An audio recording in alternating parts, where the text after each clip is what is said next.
কৃষ্ণায় বাসুদেবায় হরয়ে পরমাত্মনে প্রণত ক্লেশনাশায় শ্রী গোবিন্দায় নমো নমো। ঈশ্বর পরম কৃষ্ণ সচ্চিদানন্দ বিগ্রহ অনাদির আদি গোবিন্দ সর্ব কারণের কারণ। গো ব্রহ্মণ্য হিতায়শ্চ জগদ্ধিতায় কৃষ্ণায় গোবিন্দায় নমো নমো।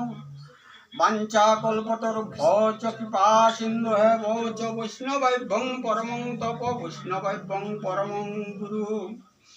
নারায়ণং নমস্কৃত্যং নরং চৈব নরোত্তমং দেবীং সরস্বতী বন্দে ব্যাসং ততো জয়মুদীরয়েৎ। নারায়ণে নমস্করি নমি নরোত্তমে ভক্তি বরে বন্দি নরে নমি বিশ্বরমে। সরস্বতী দেবী পায় জানাই প্রণতি নমে কৃষ্ণ দ্বৈপায়ন বেদব্যাস প্রতি। সর্বজনে বন্দি জয় করি উচ্চারণ নমে হৈমবতী সুতে বিঘ্ন বিনাশ। বলো হরিয়ানন্দে।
ওম নমো ভগবতে বাসুদেবায় নমো।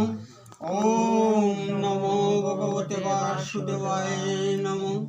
ওম নমো ভগবতে বাসুদেবায় নমো।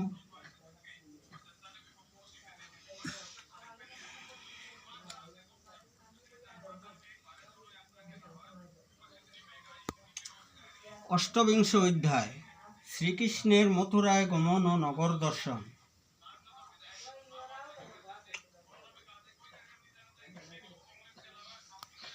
শ্রীকৃষ্ণ বাল্যলীলা যার শ্রীমন বৃন্দাবন ধামেই বাল্যলীলা অতিবাহিত হয়েছে।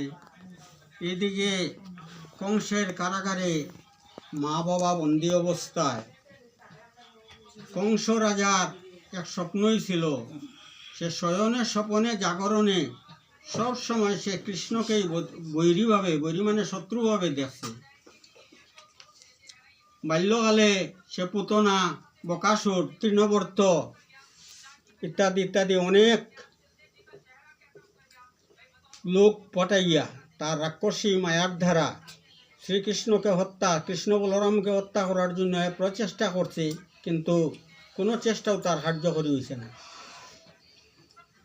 শেষে সে নারদের উপদেশে কি করলো, ধনুর্যজ্ঞ মথুরার রাজা হইল কি কংস, সেই মথুরাতে ধনুযজ্ঞ হয়ে একটা যজ্ঞ সে আরম্ভ হলো নারদের উপদেশে। এবং বৃন্দাবনে যত সব গোপগণ আসুন তাদেরও নিমন্ত্রণ করলো। বিশেষ করে কৃষ্ণ বলরামরে সে অক্রূর মুনি ভগবান শ্রীকৃষ্ণের সম্পর্কে তিনি খাখা লাগুন টানে রত যুগে ভাটাইছে কৃষ্ণ বলরামরে আনার লাগে। এখানে অনেক কথা আছে। অক্রূর মুনি যখন বৃন্দাবনে গেছেন তখন এখানে অনেক কিছু হয়েছে এবং তিনিও বাসনা করিয়া গেছেন যে আজকে কংসে বৈরীভাবে ঘটাইছে, কিন্তু তাই হয়েছেন যে তান দিনের সুদিন উপস্থিত হয়েছে।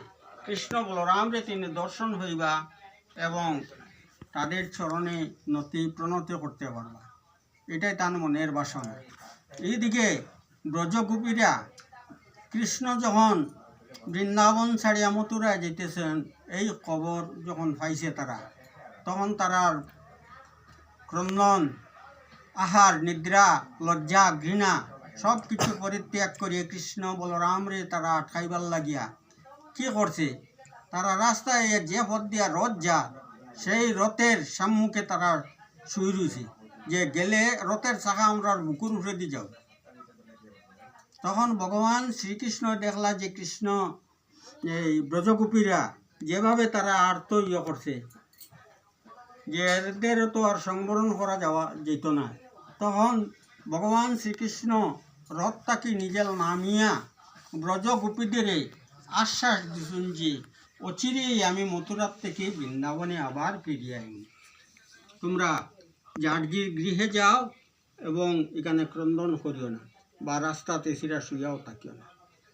এই প্রবোধ দিয়া ভগবান শ্রীকৃষ্ণ কেন ব্রজগোপীরা যে শতবর্ষ শ্রীকৃষ্ণের বিরহে তারা রাধারানী আকুল হইয়া ক্রন্দন, এমনকি ব্রজের প্রত্যেক গোপীরা ক্রন্দন করছে। সুদামার সাপ ছিল, দেখো ভক্ত হইলে কি হইল, সুদামা তো ভক্ত, কৃষ্ণের ভক্ত, কিন্তু রাধারানীরে সাপ দিলেছি সুদামায় যে 100 বৎসর তুমি কৃষ্ণ বিরহে ভুগবায়। সেই যে 100 বৎসর এই সময় আইছে ভগবান শ্রীকৃষ্ণ বৃন্দাবন ছাড়িয়া মথুরাতে গেছেন, আর কি কোনোদিন আইসিলা? রাধারানীর কি দশা হয়েছে কেন?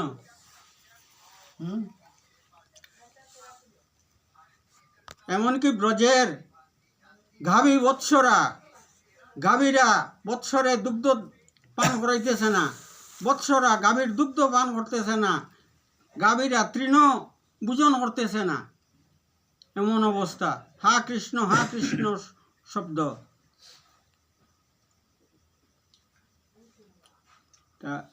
এটা এখন তাহক, এখন আমরা আজকের যে পাঠ সেই পাঠে ভগবান শ্রীকৃষ্ণ মথুরাতে গিয়ে প্রথম তিনি কোন জায়গাতে গেছেন? শ্রীকৃষ্ণের মথুরায় গমন ও নগর দর্শন। নগরটা কংসের যে মথুরা নগরটা কীরকমভাবে এইটা তিনি নামিয়া দর্শন করছেন। পরীক্ষিত কহে পরে শোন মুনিবর, শুনিব সে হরি কথা পরম সুন্দর।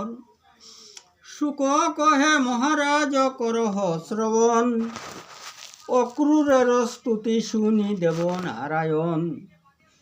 কহিতে লাগিল তবে যশোদা নন্দন, চকিত তোমার নেত্র হেরি কি কারণ।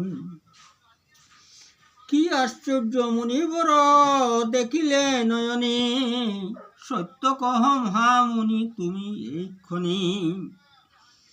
কর জুড়ে মুনিবর কহিল তখন, নয়নে দেখিনু যাহা কি কব এখন। কি আর কহিব হরি সাক্ষাতে তোমার, জলে স্থলে কি দেখিনু অতি চমৎকার। সকলে তোমার লীলা ওহে লীলাময়, কে জানে তোমার তত্ত্ব তুমি সর্বাশ্রয়।